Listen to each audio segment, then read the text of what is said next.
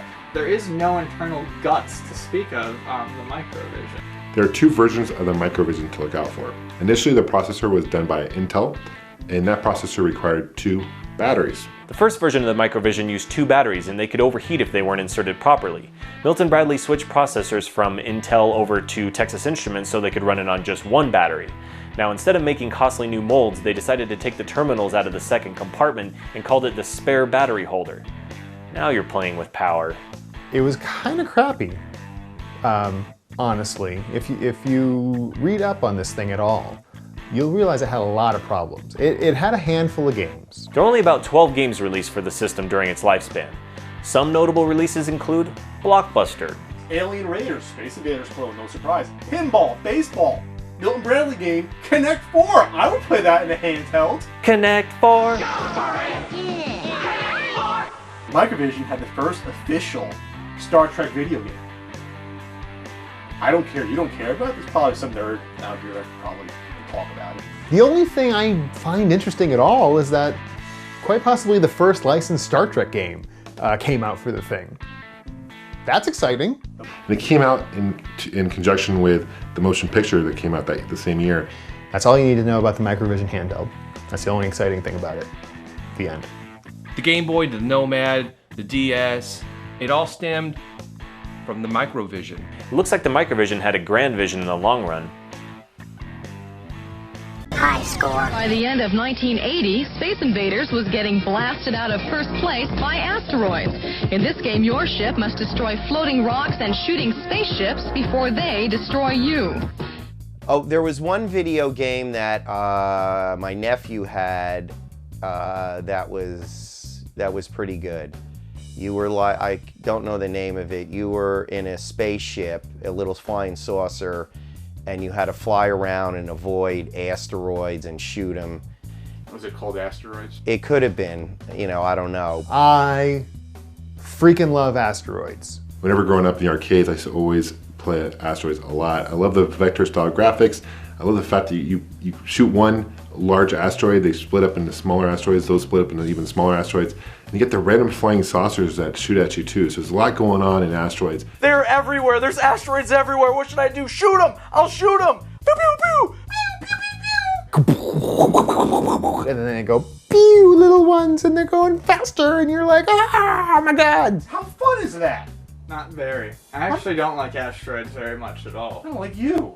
Don't like the button setup. The 5-button setup was ingenious. I don't like the thrusting. You had thrust, you had left, you had right, you had fire, and you had hyperspace, which was a giant crapshoot because you didn't know where in the hell were you gonna go. Hyperspace would randomly send you to another part of the screen. However, if you use it too much, you'd end up blowing yourself up because you'd hyperspace into an asteroid.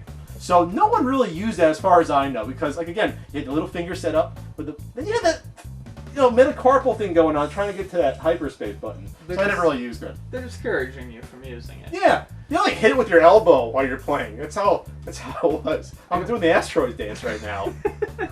Hyperspace was a good way to get out of a jam, but if you used it too much, it could become deadly. We're talking Warp 9 dangerous here. She can't take much more of this, Captain. I have no idea what I'm doing here. I guess it technically had like a physics thing going on because it was all based on momentum. Yeah. But my problem was I'd just tap on the thruster and I'd go shooting off and smack into a freaking asteroid. It doesn't just stop on a dime. If you stop hitting the thrust button, you keep going. I mean, okay, the physics is kind of weird because you go from one end of the screen and you come out on the other, so that's like cartoon physics, but... Well, the funny thing about, well, not funny thing, but the thing is with Asteroids is for some reason it was Atari's best-selling game. True. They even like swapped out some Lunar Lander cabinets for it, right? In fact, they had to stop production of the Lunar Lander, another vector graphics game. They had to stop the production of those cabinets to use them for the Asteroids cabinets, and it did pretty well for itself. The VCS port, Atari VCS port of Asteroids in 1980 was a huge seller for the system. It was one of those turning point moments for the VCS when they got Asteroids on there. And there was a good example we mentioned before how you could only do vector graphics in the arcade because the VCS version of Asteroids was, big colored blobs. And didn't quite look as good as the arcade version. Though I do remember the arcade version of Asteroids, I believe, also had to use an overlay for color as well. Yeah. The Asteroids soundtrack is just like Space Invaders. It's that heartbeat rhythm that just gets faster and faster as the game progresses. I remember when I was a kid, there was a cocktail version of Asteroids at a children's hospital I had to go to, and of course I was nervous about my procedure, so to take my mind off it, my parents said, hey, why don't you go play Asteroids? Somehow it didn't set my mind at ease. Insert coin. Intellivision. Intelligent television by Mattel. More sophisticated than any video game that has come before. Providing hours of entertainment for the entire family. Intellivision, with one of the clearest game displays available today.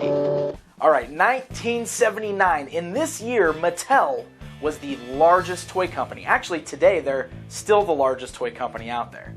But in 1979, action figures and Hot Wheels and Barbies, well, that wasn't enough for Mattel, no. The handheld game market was not enough. They wanted to make a console. They test marketed the Intellivision. That's an Intellivision too. Close enough.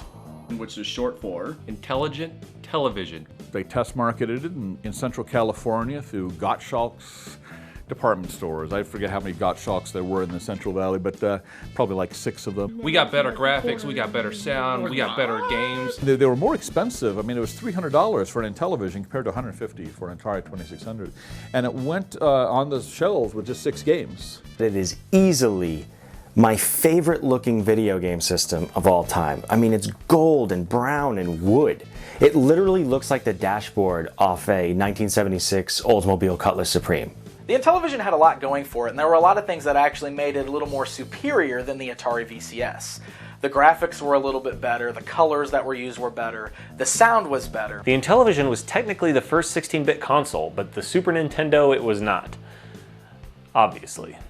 You know, Atari came out first, great company. I mean, they were the ones who really kind of revolutionized the stuff. Everybody owned an Atari, all the major games were coming out on Atari, and basically what happened with the Atari 2600 is it was just easier to program games that were faster, more responsive, felt more arcadey. But you could not deny that the Intellivision, with a couple of years of extra development time on the 2600, had much, much, much better graphics. And they also had the license of most sports outlets like Major League Baseball, NHL, NBA, NFL. Somebody in the marketing department had this brilliant idea of, well, we don't have the arcade machines and we don't have the budget to go after some of those. Atari focused their efforts on trying to get licenses from the arcade. Intellivision went for the sports titles. At the time, we had the exclusive, so only we had NFL football and only we had Major League Baseball. The Intellivision as a system actually did a lot of things first.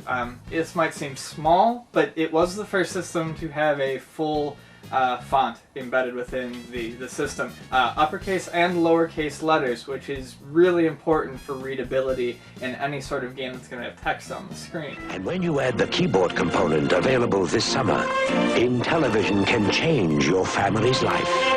It simplifies financial planning, even custom designs a Jack LaLanne exercise program for you. Play it, driver.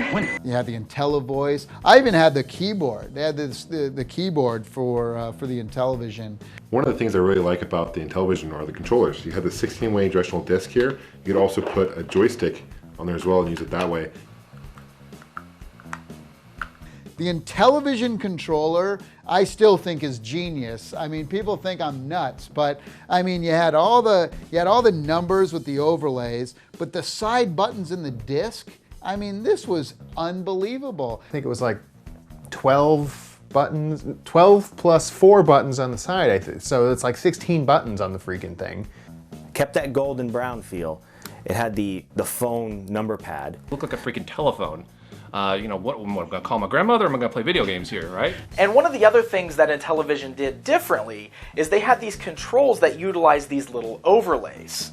Basically, they were overlays just like this. Small little pieces of plastic that you just put on top of your controller that had different functions or showed you different keypad motions for the video game that you're playing. Back in the day, if you lost those overlays, you couldn't play the game unless you remembered what all the buttons did.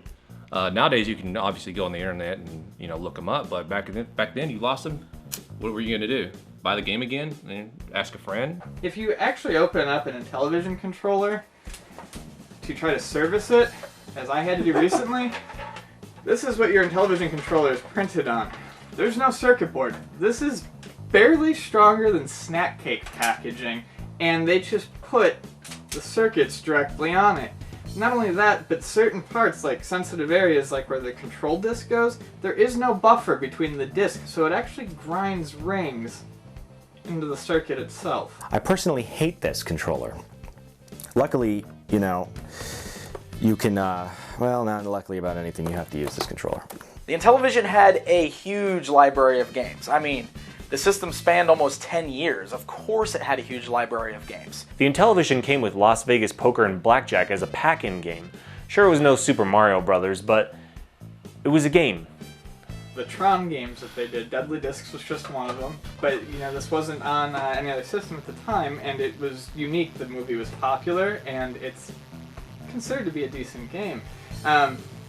Games like Burger Time had their only sequel in Diner, like a true sequel, and it was only on Intellivision, and that's pretty cool. Kind of a hard game to come by, but it's a really fun port, and it's very unique. So if you like Burger Time, check out Diner for the Intellivision. Me and my friends love Night Stalker, but the bats are so scary. Well, your friends aren't going to have this newest one.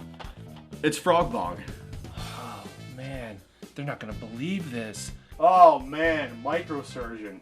Really the first health medical video game. And you go inside someone's body, try to figure out what's wrong.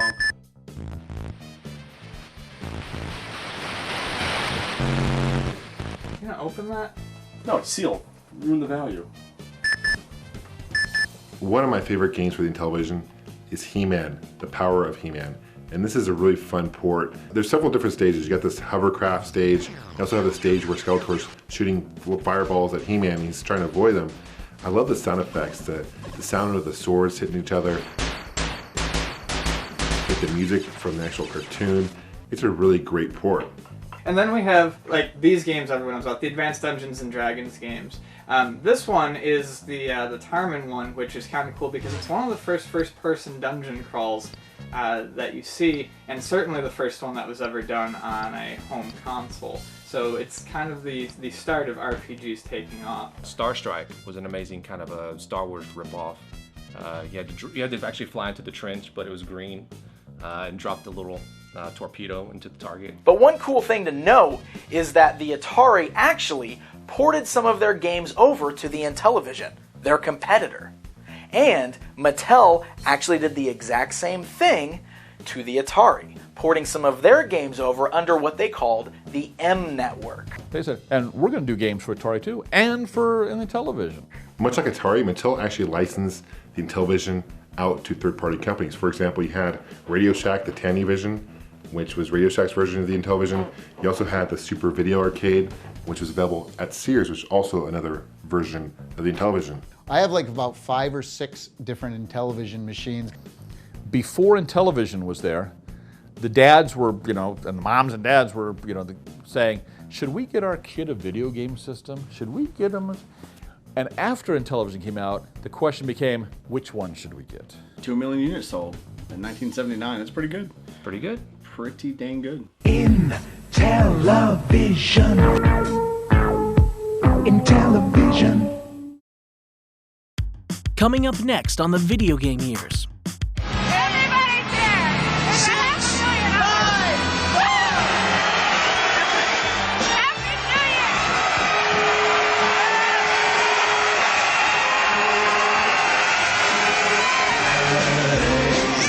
me hear you, come on!